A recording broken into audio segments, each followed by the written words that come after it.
Hi all, welcome to my channel, welcome to my world. This is The World Away. Now if you remember, as promised, on Friday I did pack 1, the Agora Models Orca, which was the flying bridge looking just like this.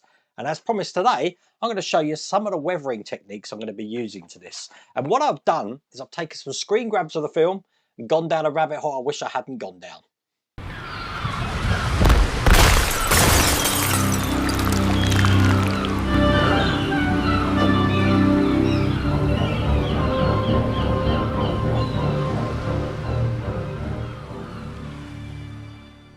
So as you can see here, I've got my pot of paint brushes. An airbrush is not going to go anywhere near this model because to get adequate weathering, I'm definitely only going to be using brushes for this. So if you haven't used an airbrush before, don't worry about it. I'm not going to be using one for doing the weathering on the flying bridge here.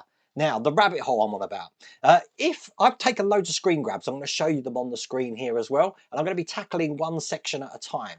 The first section I'm going to be tackling is the spotlight. But the thing is, in the screen grabs, because there was more than one orca, I think there was 2, there was a sinking one and a normal one, it changes, things change. For example, look at the helm controls here on the flying bridge. They're like pristine and black, and then you look again and there's chips and all sorts of things out of them. And you're going to find loads of these, and it's a rabbit hole you don't want to get down, because then you're wondering, well, do I have it chipped? Do I have it not chipped? It's your model, you do what you want. But the whole idea of doing this is to make it look distressed and not new, and that's what I'm going to be doing today. So I think I'm going to do stage at a time. Let's do the spotlight first. So without further ado, let's get cracking. Okay, when I first saw Jaws, I actually thought this whole thing was aluminium here. It's not. If you look at these pictures here, in this picture it looks aluminium, but in the other pictures it's sort of like an off colour of this. Now I'm colourblind, so I don't know. I don't know what the colour is. What I do know though, there is a soft sheen on this. So I think the first thing I'm going to do for the spotlight is I'm going to use a matte varnish looking like that, which is going to keep it matte because it wasn't shiny, but it is going to give it a kind of little sheen. This is Vallejo 7520. I've got an old tray to keep it in here. Now, normally when I'm painting, I'll use a wet palette, but because this is weathering sort of paint, I haven't got to do that. Now, I've had to train myself to use this word, but this sheen, I must say, is very subtle. So, going to get this on, caking it in here. It goes on sort of like as a white film, but it's going to dry clear. Now, there's a couple of ways around you can do this. You can either add some rust marks afterwards, which I'm going to do, or you could have put them in beforehand. The trouble with that is that you'll get a sheen effect on the rust marks, which is what I don't want. So that's why I'm doing it afterwards. Now, the problem with showing you some of these techniques as well is that it takes time to dry. So I will be getting on with other things while I do that. And all this is going to do, as I said, is put a sheen. Not a shiny sheen, because this is matte, remember. But a tiny sheen, sort of like a step under silk on the spotlight. So I'm going to let that dry. Okay, I'm going to let that dry. Okay, next thing I'm going to tackle is this black trim just here. Now, if you look at the film, you've got chips coming out the side here. There's quite a lot of chipping going on here. You've got the odd lot of showing sort of like a grey or a light brownish underneath. But this is far too clean. So first thing I'm going to do is I'm going to distress it a little bit. So got myself a Brillo pad here, and I'm going to just be giving it a little bit of a file, paying particular attention to the edges, which I'm about to shave as well. Go in the same direction because I want to mimic a grain, if you like, with this. And the reason I'm using something like this rather than a fine Brillo pad is I don't want it to look sanded. I want it to look random, and that's what you get with this. So I'm going to distress all of this up. Now what this is doing is actually taking off the shine from this as well, which is good. I don't want the shine. I forgot to take a picture beforehand, so what I'll do is I'll use a screen grab from before I did this, so we can have a look at how we get on here. This won't take long to do. That looks better already. Okay, once I've scored this, made it a bit rougher, I'm going to use a scalpel and I'm going to take chips out of the side here, and I'm just shaving it, you see, just like this, just like that, in random places. I mean, I want it screen accurate, but I don't want it like every sort of nick in the same place. And I'm going to do this all the way around randomly, just taking chips out of the edge here, taking off the sharp edges as well, so you can do one whole run here like this. See? Perfect. Now, don't be afraid to go deep sometimes on this, like I've done here. You need to make sure you've got a good scalpel on this as well, but obviously, if you're working with sharp objects, be careful. I definitely want the sharp edges of like here taken off. They'd be more rounded now. Okay, I think we're good. That's how we're looking at the moment. Okay, next thing I want is a little tray here, and in here I've got 99% isopropyl alcohol. I'm going to put a little generous dob of that in there,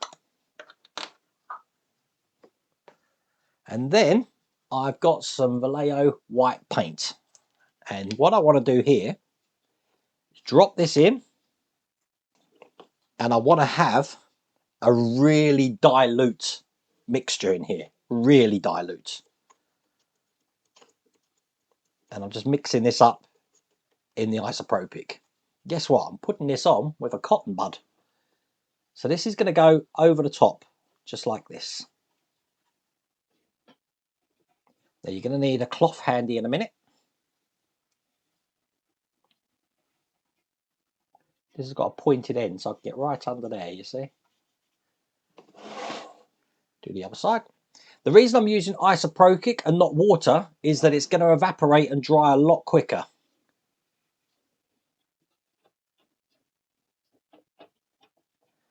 And what this does now is picking up in those little grooves that I put in with the Brillo pad there. Okay, another cotton bud here. I'm going to start taking this off like this. So you're getting this sort of effect here. I'm going to do that all the way around. Just rub it like you're sanding it, but with cotton. So you'll get the same sort of techniques that you want on there. And what this has done is taken off that black sheen now. Occasionally, I'm keeping some chip marks, as you can see there, on this. Now, if you're having trouble getting the paint off, just add a little bit of... I've licked my cotton bud.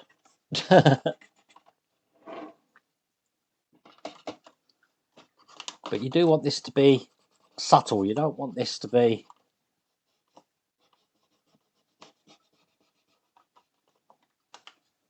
That's not too bad, actually. I like that. Okay, and to finish it off, I'm using the cloth. Just bring back a bit of the blacks there. So I'm hoping that gives you an idea of how to do that. Okay. Now, I've got some Blanco Bone White here. Once again, I've thinned this down a little bit because I want to put this along the edge into some of the divots that I've had. But again, it's very diluted on here. And then once I've got this into space, I'm using just raw isopropyl alcohol over the top, just to blend that all in. It's pretty much the same technique on the sides here. So again, I'm just giving this a brush over, but this time I'm not going too heavy on it, just enough like that, so I can take this off quite quickly. And the whole idea, what I'm trying to do here, is not so much distress it, but just take that black away, the shiny black. I don't want that.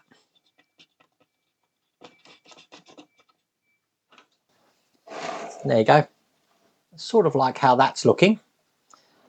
Now these, very interesting. If you remember in Friday's video, I said I wasn't going to paint. I was going to paint them. I was going to paint them bronze. When I've looked at the video again, or the film, these are actually this colour. So I'm not going to do anything. I will be gluing these down, but I can't do that yet until I've done this base. Last thing I'm just going to address is just this helm control panel here. I'm not going to put the chips in that you saw in the video. There is a video of it just being painted. So again, same technique on that. This time I am putting places where I think there'll be chips. Now you probably noticed I'm only concentrating on the light parts of weathering at the moment. I haven't done any dark ones. I will get round to doing dark ones soon. Okay, I'm happy with that. That's pretty much all the blacks done now, how I want them anyway. Okay, detail things now. The compass, I'm going to put a gloss varnish on that. But a simple way to put a gloss varnish on is to use my resin. So what I'm going to do, you're going to love this. This is UV resin. I'm going to put this on the top of the compass, little blob.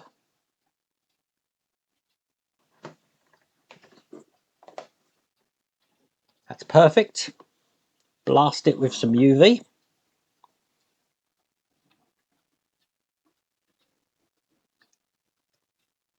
And I don't know if you can see that, but a lovely effect on the compass now. Okay. Okay, we're good. Right. Next thing, the actual floor. Same technique. I'm going to be taking off some of this line here. I want it to be distressed, but where someone stands, I'm just going randomly, making some scratches in the floor. And then also where the ladder's coming up as well, I'm going to do the same thing here, because that'll be the high tread areas. Just like that. And I'm going in all sorts of directions just there. Perfect.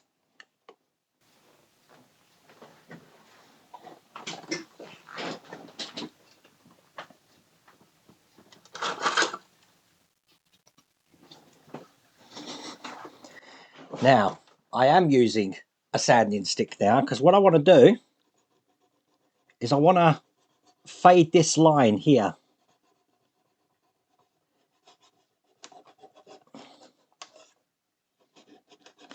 But again, I'm trying to be more random with it.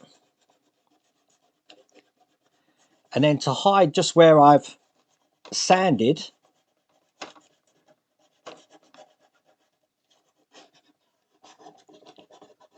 I do want a line.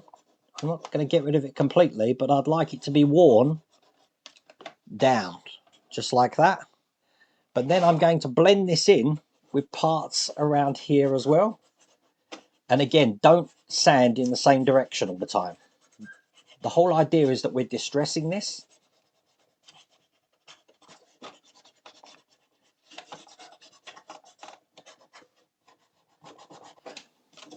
You can sand along the edges here.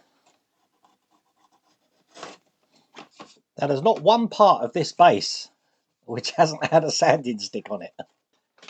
Now this time when I do this effect, I'm using, again, isopropyl alcohol, but this time the dilution is like 1 drop of white paint. If I show you my mixture, look, it's really dilute.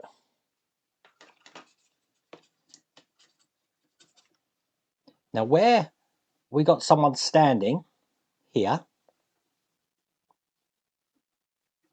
I'm putting that bone colour in.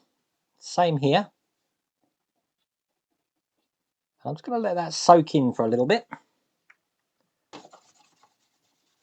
And then I'm actually putting just some water over the top of it to sort of like clean the deck. Just to get, again, I don't know if you can see this, that sort of effect there.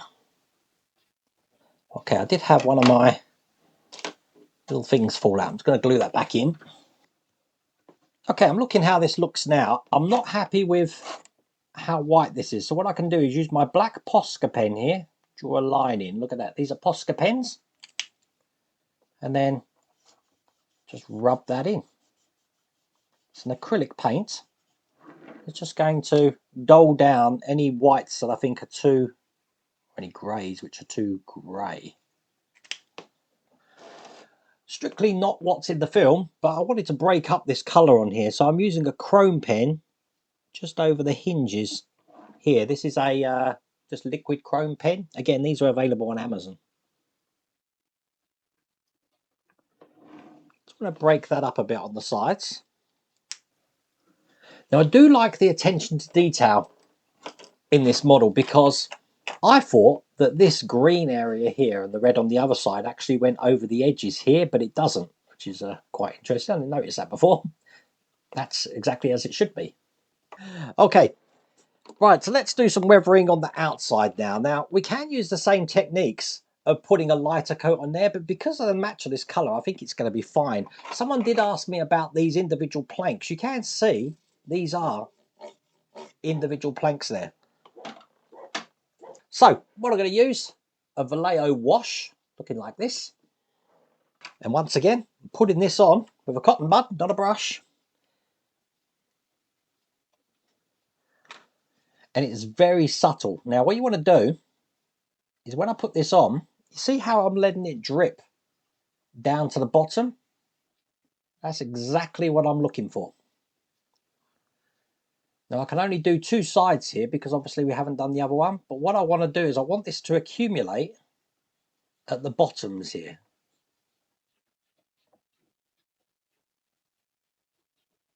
While that's drying, you see I've got this little hole here. Now, I don't know what this is, but in the film, that's actually silver. I think it might be a drain that if water gets up here, things can go down there and then come out the side of the boat. So I am going to paint that silver. It's actually more of a aluminium colour, but the paint I use, which I get from the range stores here, which does say silver, actually comes out more of an aluminium. So I have thinned this down a bit. Let's get that painted. Going to be doing the same thing on the inside walls here. Dirtying this up.